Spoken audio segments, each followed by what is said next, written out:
السلام علیکم ورحمۃ اللہ وبرکاتہ۔ رب اشرح لی صدری ویسر لی امری واحلل عقدۃ من لسانی یفقہوا قولی۔ الحمد للہ رب العالمین۔ پارہ نمبر 5 سورۃ النساء، آیت نمبر 94۔ اعوذ باللہ من الشیطان الرجیم، بسم اللہ الرحمن الرحیم۔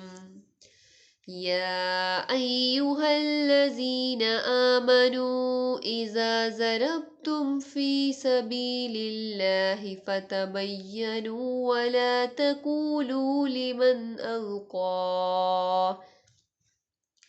لمن ألقى إليكم السلام لست مؤمنا تبتغوا عرض الحياة الدنيا فعند الله مغانم كثيرة كذلك كنتم من قبل فمن الله عليكم فتبينوا ان اللہ کان بما تعملون خبیرا۔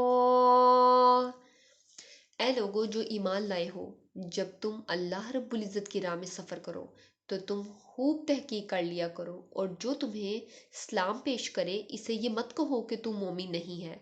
تم دنیا کی زندگی کا سامان تلاش کرتے ہو، حالانکہ اللہ رب العزت کے پاس بہت سی غنیمتیں ہیں۔ اس سے پہلے تم بھی ایسے ہی تھے، تو اللہ رب العزت نے تم پر احسان کیا، بس تم خوب تحقیق کر لیا کرو۔ جو بھی تم کرتے ہو اللہ رب العزت ہمیشہ سے اس سے باخبر ہے۔ اللہ رب العزت کے راستے میں سفر کرنے سے مراد جہاد کے لیے سفر کرنا ہے۔ ایک واقعہ ایسا پیش آیا کہ ایک جہاد کے دوران کچھ غیر مسلموں نے اپنے مسلمان ہونے کا اعلان کرنے کے لیے صحابہ کرام رضی اللہ تعالیٰ عنہ کو سلام کیا۔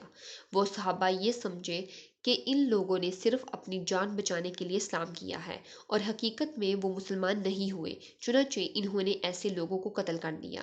اس پر یہ آیت نازل ہوئی جس میں یہ اصول بیان کر دیا گیا کہ اگر کوئی شخص ہمارے سامنے اسلام لائے اور اسلام کے تمام ضروری عقائد کا اقرار کر لے تو ہم اسے مسلمان ہی سمجھیں گے، اور اس کے دل کا حال اللہ رب العزت پر چھوڑ دیں گے کہ آیا کہ وہ جھوٹ بول رہا ہے یا وہ سچا ہے، وہ اللہ رب العزت کے اوپر یا اللہ رب العزت کے سپرد کر دیں گے۔ لیکن یہ سمجھ لینا چاہیے کہ آیت کا مطلب یہ ہرگز نہیں ہے کہ اگر کوئی شخص کھلے کھلے کفریہ عقائد رکھتا ہو تو صرف السلام علیکم کہہ دینے کی بنا پر اسے مسلمان سمجھا جائے گا۔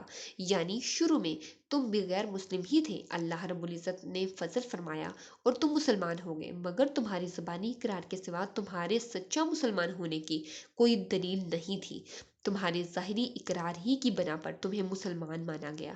اٹس مین جو لوگ تھے وہ تمہارے ظاہری اقرار کی بنا پر ہی تمہیں مسلمان ماننے لگے، لیکن اللہ رب العزت جانتے ہیں کہ کون سا مسلمان سچا ہے، یہ اس لیے یہ تمام معاملات اللہ تعالیٰ کے سپرد کر دینے بہتر ہیں۔ یہاں پر ہم یہ بھی دیکھتے ہیں کہ ابن عباس نے اس آیت اور جو تمہیں سلام پیش کرے اسے یہ مت کہو کہ تم مومن نہیں ہے کے بارے میں فرمایا کہ ایک صاحب مرداس نامی اپنی بکریاں چرا رہے تھے۔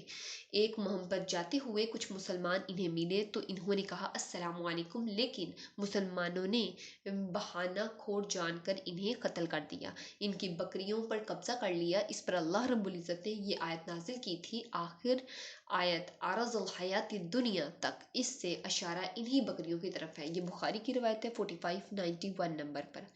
دیکھیں اللہ رب العزت فرماتے ہیں اے لوگوں جنہوں نے اللہ تعالیٰ اور اس کے رسول صلی اللہ علیہ وآلہ وسلم کی تصدیق کی، اس کے احکامات مانے، اس کے نواہی کو ترک کیا، جب تم اسلام کی سربلندی اور کلمہ حق کی بڑائی کے لیے دشمن سے مقابلے کے لیے نکلو اور تمہارے لیے کسی کا قتل متشابہ یعنی کہ تمہیں شک ہو کہ یہ کافر ہے یہ مسلمان، تمہیں ابھی کنفرمیشن نہ ہو بلکہ تم شک میں ہو، تو اچھے طریقے سے پہلے تصدیق کر لیا کرو، اچھے طریقے سے پہلے جان پڑتال کر لیا کرو کہ یہ آیا کہ واقعی ہی کافر ہے، اس کے بعد تم قتل کرو۔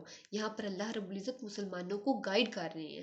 یہاں پر ہم یہ بھی دیکھتے ہیں کہ اس آیت میں تحقیق کا حکم سفر کے ساتھ اس لیے متعلق رکھا گیا کہ یہ سفر جہاد میں پیش آیا تھا، ورنہ تحقیق کا حکم سفر اور حضر دونوں میں ہوتا ہے۔ ضروری ہے کہ عام روٹین میں بھی اور سفر کی حالت میں بھی آپ دونوں سچویشن میں تحقیق لازمی کر لیا کریں۔